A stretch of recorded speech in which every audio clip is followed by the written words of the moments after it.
Before we begin, and don't forget to like and subscribe to the channel, my dears. The story begins with JJ sitting sadly, thinking about Ars trying to make her doubt her faith in Kafir because of what he said. She thinks he's playing her, but she doesn't believe it at all. She believes he trusts her and told her what's happening between him and his father. They trust each other and love each other, and she's jealous. She decides to send a message to Ars to find out about their relationship. That's why he calls her and sees that she's crying because her voice sounds different. He wonders if Ars did something to upset her. He decides to hit him to keep him away from her and that he's ready to argue with anyone in her family for her sake and to reassure her. She thinks he's crazy, but he tells him he loves her and says he loves her endlessly. She stops him and wants him to say something different. He says he loves her, but he says he loves her as much as the whole universe, which also has no end. They are both happy, and he reassures her that if Anju finds out, he will talk to him, even if it means a fight. He confesses her love for him, and she confesses hers. CM gets upset with her because he's always intrusive and thinks she loves him. He sees him as handsome, so she shouldn't find out. He's bothering her, and that's why she hits him where it hurts. She argues with him when he's about to leave because his mother brought something to the apartment, and they'll be leaving soon. She jokes with him because he's leaving her alone, and this makes her miss him. She'll visit him there, and they joke together because he was taking care of the room. She's happy that he will have his own place and be independent instead of being with her. She's still confused about what to do because of the situation between her and Farah and Yuri, which seems to be falling apart. She's very distracted. Wasim notices she's not well, but she denies it, and they fall asleep while she thinks about her future, and how she needs to talk to Yuri since she chose Keith. This is to maintain Yuri's friendship and prevent the house from falling apart. The next day, Wasim sings endlessly, which she doesn't like because he always gives her a headache. She forgets her ID upstairs, so he decides to wait for her outside. Fairs arrives and sees that she should marry Yuri. He thinks she's beautiful, but how can she marry Yuri when she loves Keith? He leaves, but his words affect her again. He believes his words are true, even if they're upsetting. She needs to tell Yuri the truth, that she loves Keith, and end their relationship so she doesn't hurt his feelings or lose him. She keeps thinking about it and goes to school, unsure how to contact Yuri. She considers texting him to say she wants to meet him, but he tells her he can't come because he has a wedding. She focuses on herself and is upset because she still wants to meet him. She suddenly knows how he is coming and denies that nothing is bothering her and that something bad has happened to Raki. And because of this, she knows him. She feels guilty because she must find out what is going on between them and what he is agreeing with her about. And I don't know that they will love the same girl again, and I don't know how to act. But what she knows is that he wants her and stays with her and confronts everyone, even if he might get into a fight. If something happens to her, she calls her immediately and he will come to her. Fury will be at home and exercise. He is upset and gets angry at anything. But she goes to him since he is so tired, and she does not know how to answer her because she wants him to be happy and live happily without hurting him. She decides to tell him the truth now. So they stay together, and he feels that it is not good at all, and she's sorry. Why do you say that she tried but didn't know how to do anything? Because she's always bored with Keith and she affects him deeply. He tells her that he knew from the beginning she'd choose Keith, but at least she tried, and he tried and lost again. He's not stupid. He knows everything, and he knows what happened on New Year's Eve, even if she didn't tell him. He also knows he has people helping him, and he wants her to leave. He'll let her contact Keith, but he'll marry her and destroy Kafir's company even if it hurts him, because she hurt him first with everything she did. She needs to remember that in the end, she'll be his and his alone. She wants to leave because, like Ella, she uses people to get what she wants. She leaves crying, and he's very upset because he truly loves her. She goes to Kafir to cry because he won't cancel the wedding and she doesn't want him to cause trouble. He goes to comfort her so she'll stop crying and gives her a quick kiss. She teases him for being childish when she cries like that, and he reassures her because they'll definitely find a way to stop the wedding before it happens. He's always attentive to her, and they're focused on each other. That's why he tells her he spoke with Percy, and as he told her he's getting information about her father. He contacted the secretary, who connected him, and he played the recording for him. Percy responds, but he doesn't want to give it to Mariano right away, thinking it won't reach him at all. They'll be back soon to get JJ, leaving her confused and wondering what's going on. They have no choice but to wait, which she's tired of. But he tries to comfort her as much as he can. They're happy together, and she's relieved. Even though she's crying, they leave, and he drops her off at home. She's happy, but suddenly she sees Angelo and quickly hides from him. She makes them both hide, and they go downstairs. She agrees with him, saying he's going to fight him, but he has to be prepared because he's strong. He keeps talking and gets angry.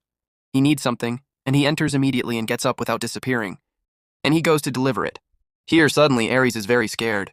Kiefer comes to take her, pulls her close, and confesses his love for her. This upsets Aries and he leaves immediately. Kiefer also leaves, putting Shajia under pressure, and she doesn't know how to react. The day passes and Wasim goes to gather his things because the job is about to end. He confronts her about loving him and that Wasim is just a man, but she immediately silences him.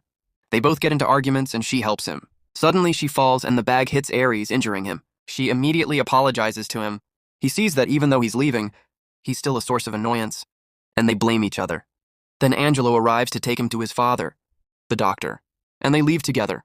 She thanks Angelo for taking CN home and she enjoys her time there.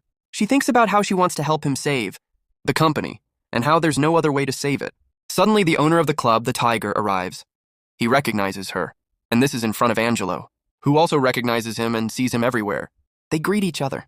He tells her they met and got to know each other at their club, which makes her very afraid of Angelo because the place is dangerous for her. Suddenly, this person arrives and greets them. He notices that the Tiger is older and, of course, can't speak when they call him. She's happy to see him, but afraid of Angelo, who scolds her for going to the club without telling him, even if it was a long time ago. They go upstairs to his mother and learn that Aries has gone to the hospital. They are very worried about him. She tries to pass the time and thinks about the chapter, wondering what happened to Aries. She's lost in thought, and Kiefer notices. He thinks she's thinking about what happened again, but she tells him it's because of Aries, who suffers from fibrosis and rheumatism, and she doesn't know the cause.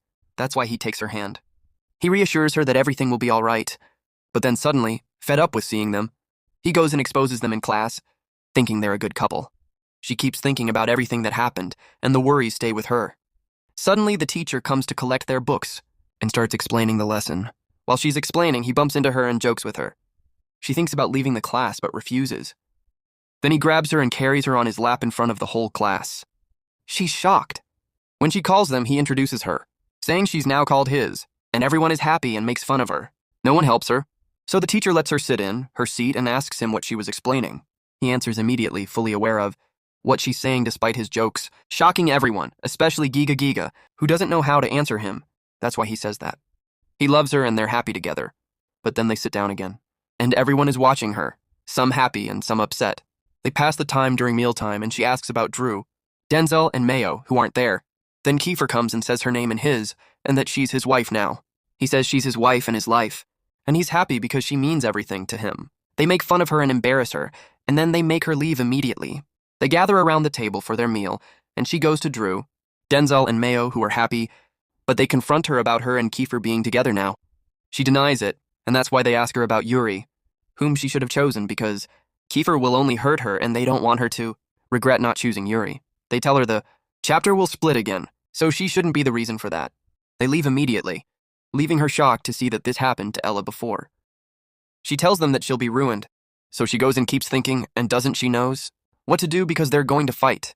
Suddenly, Angelo comes to her and wants to wear a dress because they're going somewhere, which surprises her greatly. He takes her to a hotel and a restaurant, and she still doesn't know where they're going. He tells her they'll be having dinner with Yuri and his family.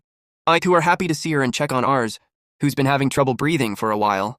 Yuri's mother is waiting for the wedding to happen on Jaiga Jaiga's birthday, but she's shocked because her birthday is months away.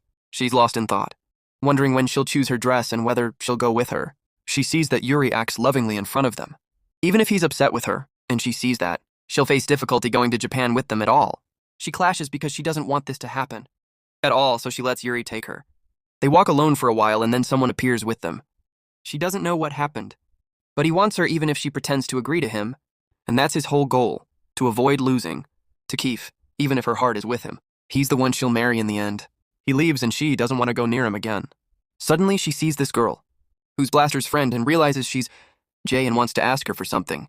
Suddenly Kajan arrives, coming to celebrate her birthday because Kafar is with them too. She's shocked and scared that something might happen. She doesn't want to get involved in other people's problems. She has enough on her plate already, so she goes and sees that there's a girl with Keith, and she's getting close to him. Everyone is already aware of this arrangement. Keith explains to them how to meet her and that her name is Maki. She comes to feed him, and Jajai gets very upset. She literally can't stand them, and it's obvious she's jealous. But Yuri's family takes Angelo for work. So Yuri takes care of Jay Jajai's food, and she eats. What's up with him? What's up with Maki? And what do you want to know from them? Their relationship is that they claim to be close friends, nothing more. It's like her and Kev, for example. Yuri finds Nama upset and sends a message to Kev, who laughs at her and confesses his love, but she's unmoved and insults him. He sees her using bad language again. And then there's a kiss. But Maki takes the phone from him and gets close to him. This makes Yuri notice that she's jealous and laughs with him at what she says. She goes to talk to her, saying she's not a stranger to her. And she keeps saying she can't stand her. She repeats that she's uniquely beautiful, but tells her that she's probably someone like her in the zoo and that she's awful when she laughs with her. She doesn't like her at all. And they don't like each other either. But Kagan quickly silences them and lets Maki leave. She wants Kev to go with her, but she stops him immediately. She actually goes alone, and Yuri follows her, focusing on her in the bathroom and talking about how she's always hanging around. Currently, she's with Kiefer and thinks she's not pretty, but her mannerisms are known to guys, and that she inherited them from her mother. She shocks Jaga, who immediately punches her in the face, making her bleed and curses her mercilessly. Jaga goes and says she's not like her mother, but Kiefer leaves.